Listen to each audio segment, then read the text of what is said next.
السلام علیکم ورحمۃ اللہ۔ اعوذ باللہ السمیع العلیم من الشیطان الرجیم، بسم اللہ الرحمن الرحیم۔ ربی اشرح لی صدری ویسر لی امری واحلل عقدۃ من لسانی یفقہوا قولی۔ رب زدنی علما، اللہم رب زدنی علما، اللہم رب زدنی علما، اللہم فقہنا فی الدین، اللہم فقہنا فی الدین، اللہم فقہنا فی الدین۔ اللہم صلی وسلم علی نبینا محمد صلی اللہ علیہ وآلہ وسلم۔ سورہ التوبہ ہے، 9 نمبر ہے سورت کا، اور پارے کا نمبر 10 ہے۔ لاسٹ ٹائم ہم نے 72 نمبر آیت تک پڑھا تھا۔ اب دیکھتے ہیں 73 میں اللہ سبحانہ وتعالیٰ کیا کہہ رہے ہیں۔ بسم اللہ الرحمن الرحیم۔ یا ایہا النبی جاہد الکفار والمنافقین واغلظ علیہم۔ اے نبی محمد صلی اللہ علیہ وآلہ وسلم، کافروں اور منافقوں سے پوری طاقت سے لڑو اور ان کے ساتھ سختی سے معاملہ کرو۔ وَمَأْوَاهُمْ جہنم، اور ان کا ٹھکانہ جہنم ہے۔ وَبِئْسَ الْمَصِيرُ، اور جہاں یہ لوٹ کر واپس جانے والے ہیں وہ بہت بری جگہ ہے۔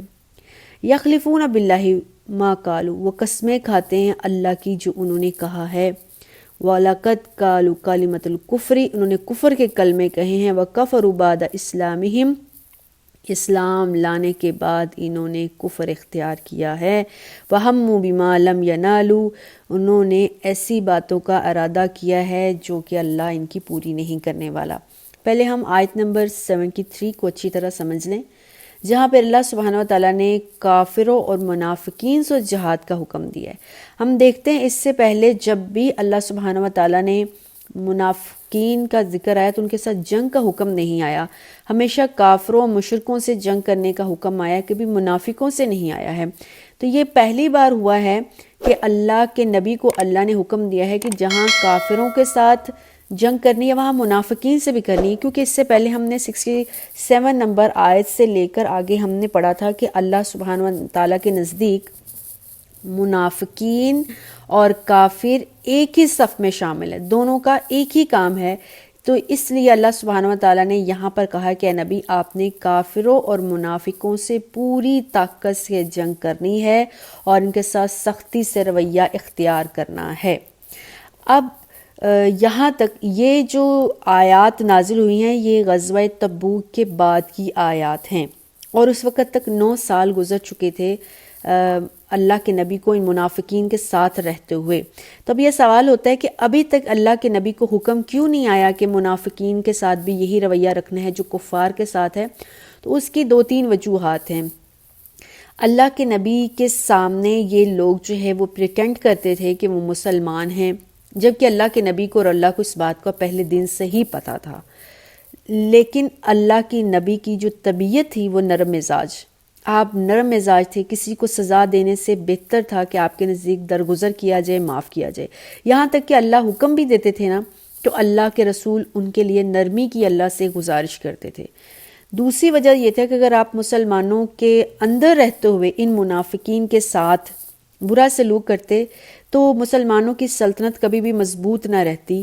اس وقت شروع کے دنوں میں ان منافقین کے ساتھ درگزر کرنا ہی بہتر تھا، اور اگر مسلمانوں کے ساتھ رہتے ہوئے ان منافقین کے ساتھ اللہ کے نبی برا سلوک کرتے یا سختی کرتے یا جہاد کرتے تو مدینہ میں اسلامی ریاست کبھی بھی مضبوط نہیں ہو سکتی تھی، کیونکہ باہر سے اللہ کے نبی کو کافروں سے خطرہ تھا، ان سے نپٹنا تھا، اور اندر رہتے ہوئے منافقین سے بھی جنگ چھڑ جاتی تو اللہ کے نبی کبھی بھی دونوں کے ساتھ جو ہے وہ جہاد نہ کر پاتے، دونوں سے سکسیسفل نہ ہو پاتے۔ اس لیے اندر جو منافقین رہ رہے تھے فی الحال ان کو درگزر کرنا پڑا، ان کی طرف توجہ نہیں دینی پڑی، وہ جو کر رہے تھے ان کو کرتے رہنے دیا گیا، بلکہ ان کو یہی حکم دیا گیا بار بار وہ توبہ کر لیں اور اللہ کے نبی کے ساتھ شامل ہو جائیں۔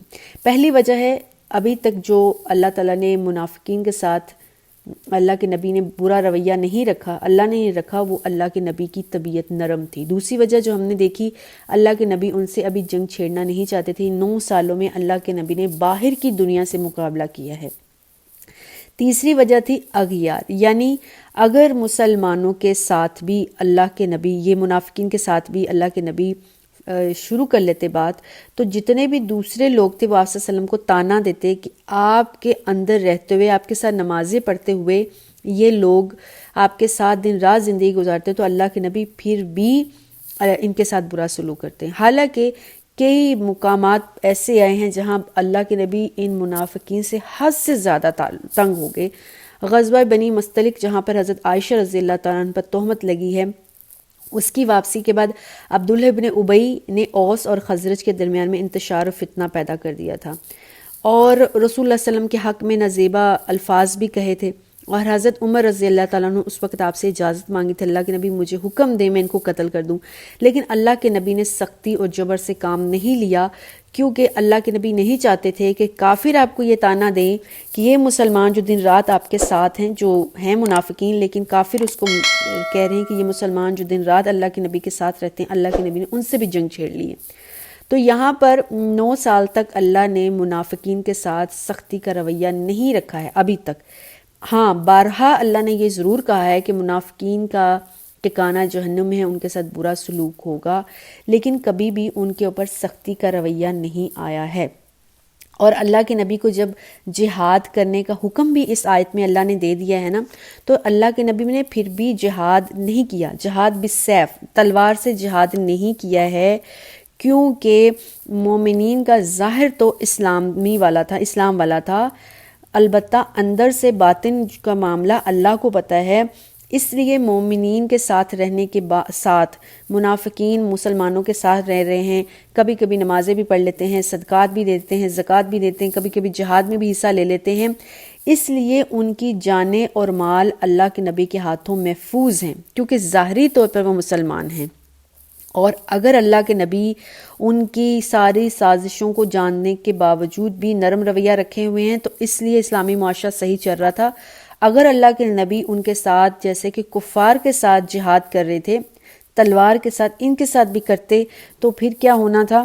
اسلامی معاشرے میں جو ہے وہ بہت بڑی کھل مکھلا سازشیں آ جانی تھی، اور اللہ کے نبی کے خلاف لوگوں نے باتیں کرنی شروع کر دینی تھی۔ تو اس لیے ان کے زہر پھیلانے کے باوجود، مسلمانوں کو تنگ کرنے کے باوجود، اللہ کے نبی نے ان کے ساتھ کبھی تلوار سے جہاد نہیں کیا ہے۔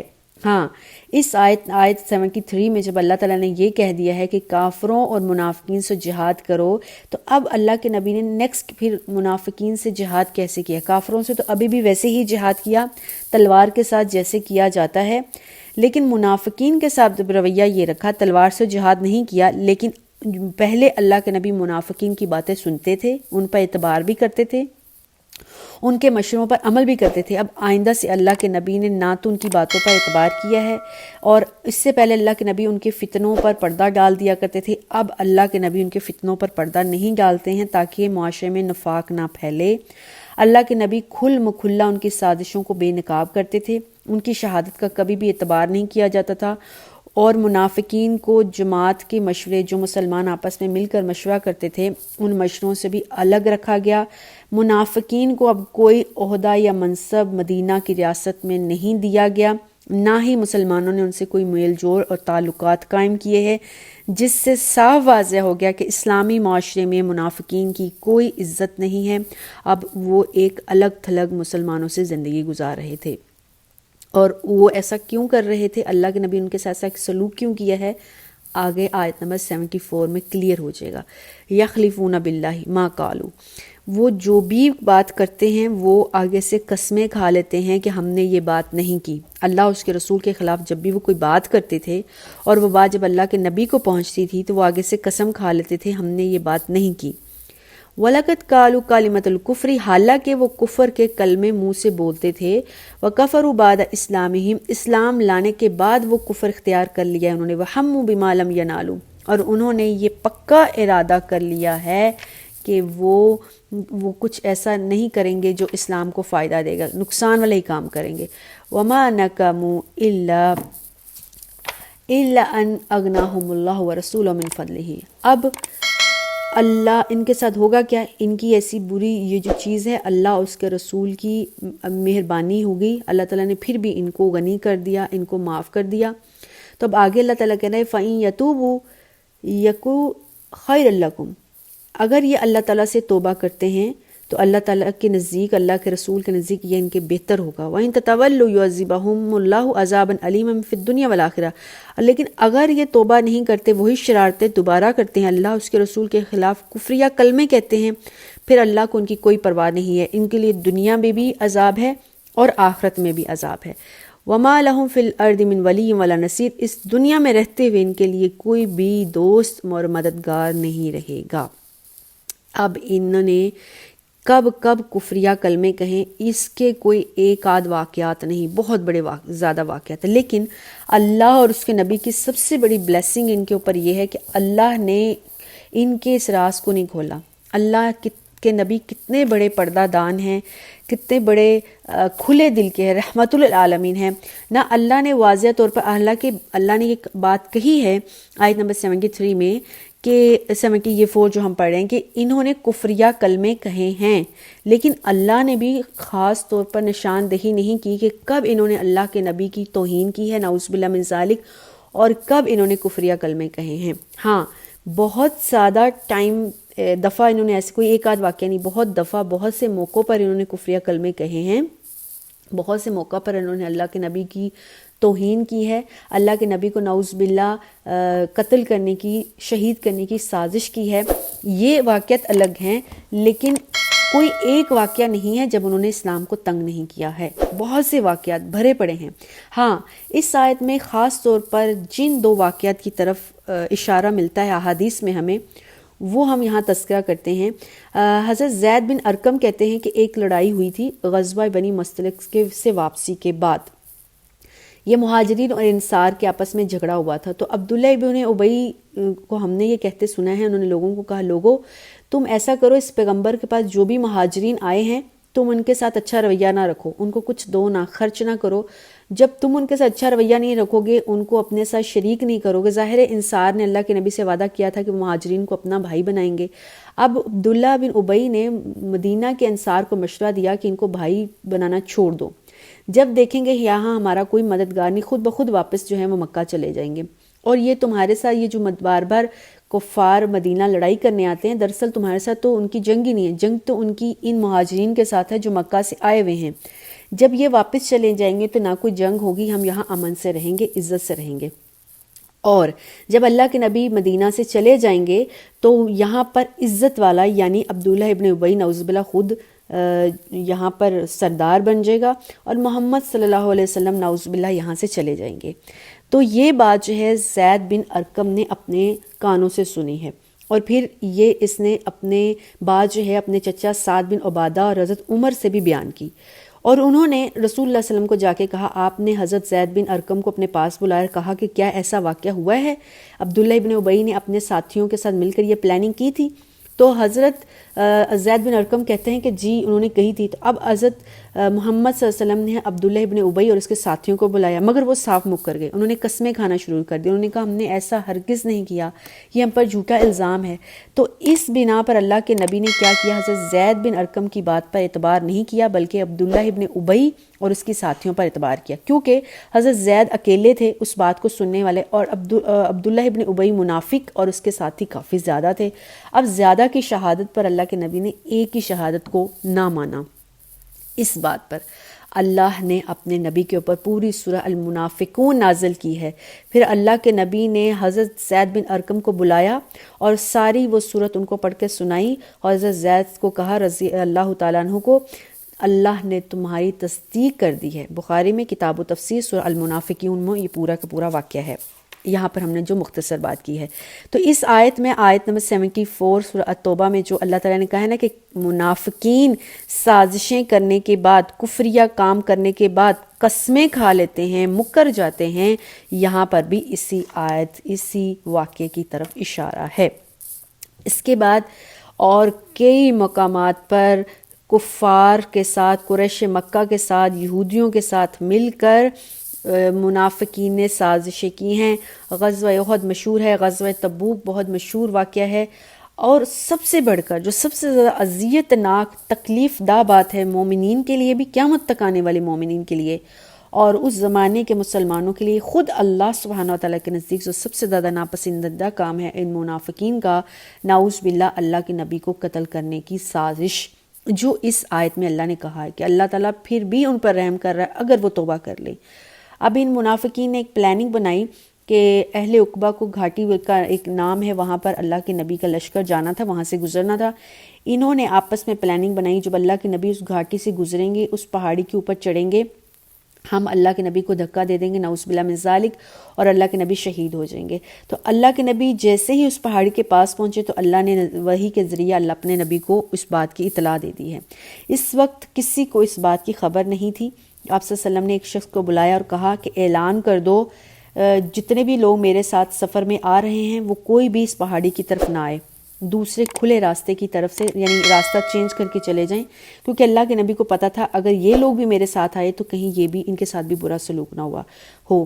اس وقت حضرت حذیفہ بن یمان رضی اللہ تعالیٰ عنہ آپ کے اونٹنی کے آگے آگے تھے، اور حضرت عمار بن یاسر آپ کے ساتھ آپ کی اونٹنی کے پیچھے پیچھے تھے۔ آپ صلی اللہ علیہ وسلم نے پھر راستہ چینج کر لیا۔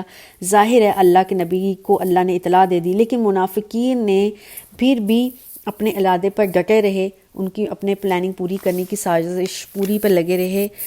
ان کو یہ بات نہیں پتہ تھا کہ اللہ نے اپنے نبی کو بات بتا دی۔ وہ 4 منافق تھے، اپنے چہرے ڈھانپے ہوئے تھے۔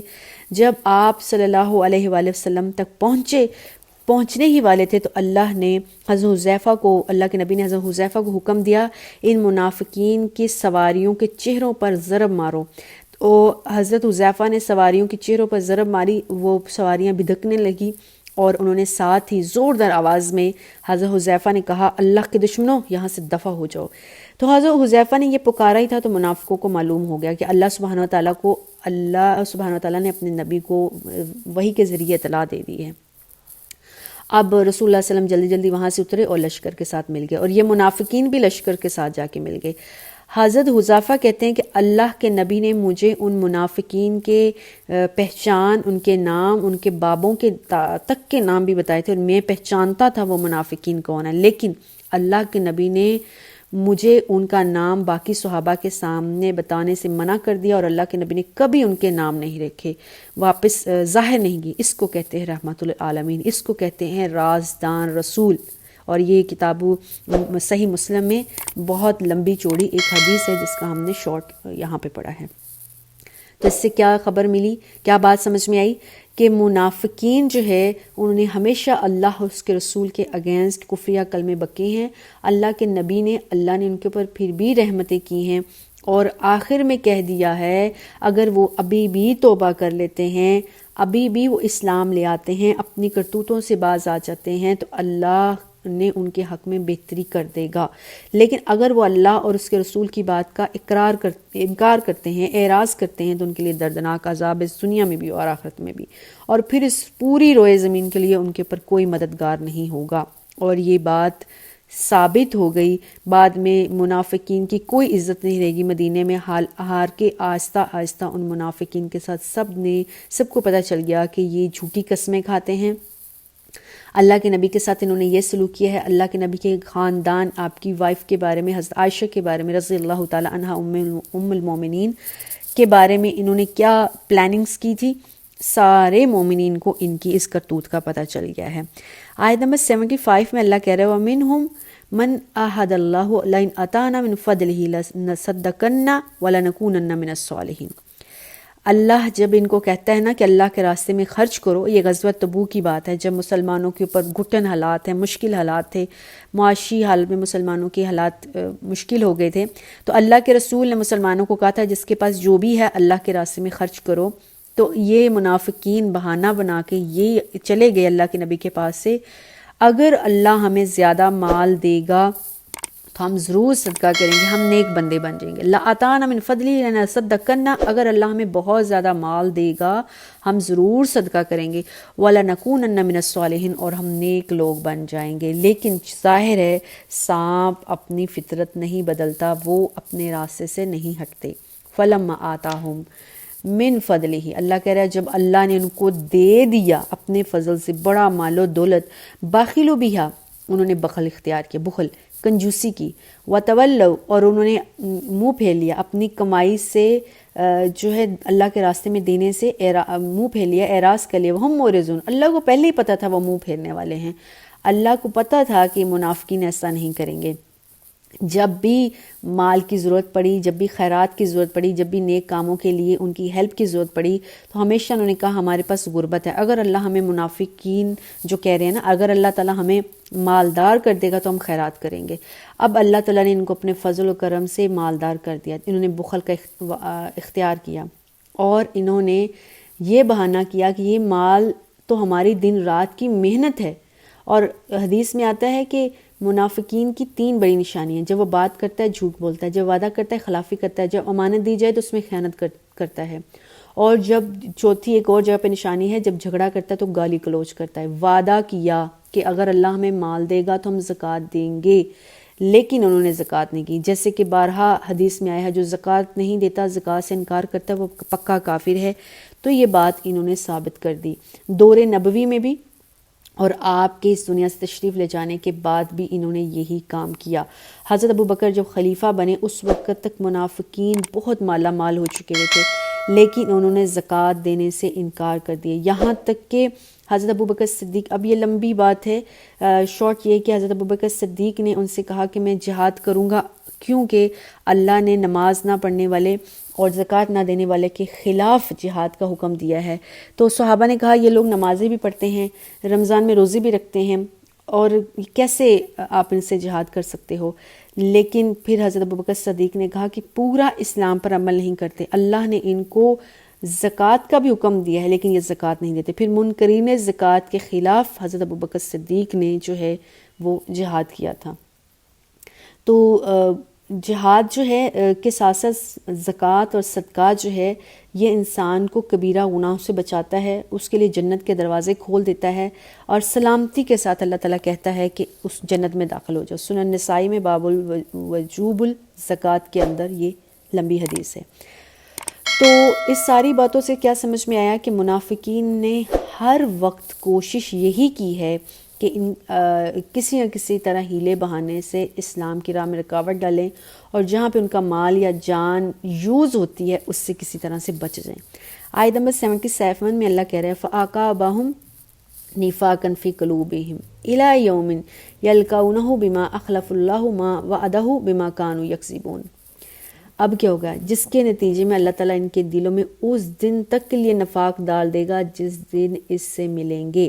یعنی اب قیامت کے دن ان تک ان کے دلوں میں نفاق ہی رہے گا، نفاق نہیں نکلنے والا، کیونکہ جس قدر نفاق اور کفر ان کے اندر بھر چکا ہے قیامت تک ان کے دل صاف نہیں ہو سکتے، جس کی وجہ سے انہوں نے جو اللہ سے وعدے کیے ہیں وہ اللہ کی خلاف ورزی کریں گے اور وہ ہمیشہ جھوٹ بولیں گے. جو ہم نے پہلے بات کر لی کہ اللہ کے بات ہمیشہ ہر بات کا یہ انکار کرتے ہیں، خلاف ورزی کرتے ہیں، کیونکہ جب بھی زکوٰۃ دینے کی بات آتی تھی، اسلام کی ہیلپ کرنے کی بات آتی تھی، تو زکوٰۃ کو تاوان سمجھتے تھے، اپنے پر مجبوری سمجھتے تھے، اور جب لینے کی بات آتی تھی بھاگ کے چلے جاتے تھے.